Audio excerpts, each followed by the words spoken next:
if you're not a licensed therapist, which neither of you are, where do you best get your clients?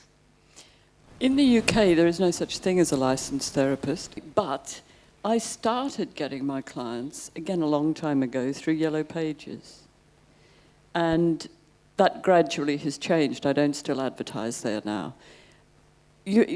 Presumably the implication is that if you're a registered therapist, you get it through the organisation that you belong to. Is that... Well, I think if you're already a therapist, then you've got already a set group of clients. So Okay. it's that person who's just starting. Yeah, I wasn't quite sure what the implications of that were. Word of mouth, internet, Yellow Pages, and when you get there, previous clients. It's really nice. I mean, that I think needs to be the aim, that most of your referrals will come from people who say, someone who worked with you 5 years ago, I told them I was having panic attacks and they've given me your name and address. So that's really where you're aiming. Every client is potential future clients. I've never done much advertising because I haven't gotten very much from that. And I agree with everything that Judy said. One thing that I found can be very valuable, and the more that our newspapers and magazines are all owned by a big conglomerate, that's true. But there's still lots of magazines. So I find that articles are much better than ads, and people read them lots of times with feeling that they're a lot more truthful. It's easy to get articles in magazines. Some of them want you to advertise in order to get the article in, and others will just put your article in.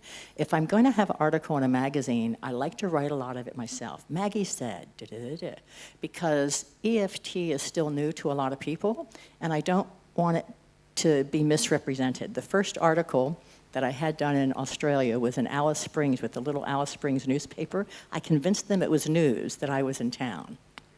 Okay? So this gal comes out, and it ended up that I did EMT. Everybody thought I was an emergency medical technician. But you know, I got 4 calls from people who had panic attacks. And when I asked them why they called, because the article was a mess, you know what they said? We could feel your sincerity. There was a picture. So the other thing is, if you're going to have a picture on your website, I get more comments on, I saw your picture and knew I wanted to work with you. Make sure you like your own picture. Make sure you're incongruent with it. I don't care who else likes it. Make sure you like what you put across in that picture, okay? And also, articles have worked very well. Now, in the major newspapers, sometimes I can get an article still in that, and here's what I do to do it. You have to give something away. So some of you might say, no, you can't give something away. I like to give back to the community, okay?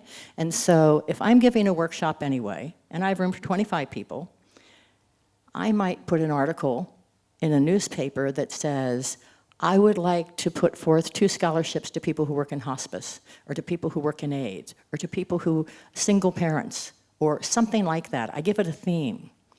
And so people read that ad, and again, you have to be incongruent. You can't be doing it just to make money. And so I really do want to give back to community. And I think that's a very good way to put the word out there. You know, advertising, like I say, has never worked for me. Maybe I'm not writing the right ads, but that works really well for me. So that's what I would add. So you're saying that the best referral process for you has been word of mouth at this point. What about you, Maggie? I'd say word of mouth. Yeah, I'd say word of mouth too. Okay. It just takes a while to get to it, but yes, word of mouth. But of course you can speed it up. I mean, Maggie just suggested giving scholarships for workshops and things. Being prepared to go and talk to anybody who will have you to talk free is another way of building up to the point where you get a lot of word of mouth. And building a bridge between EFT and that particular person or that particular group. You know, with working with a therapist, you want to use those particular buzzwords, which in the United States is that this decreases anxiety, fosters cognitive shifts, and increases mind-body awareness. So all of those things are buzzwords, and they understand that.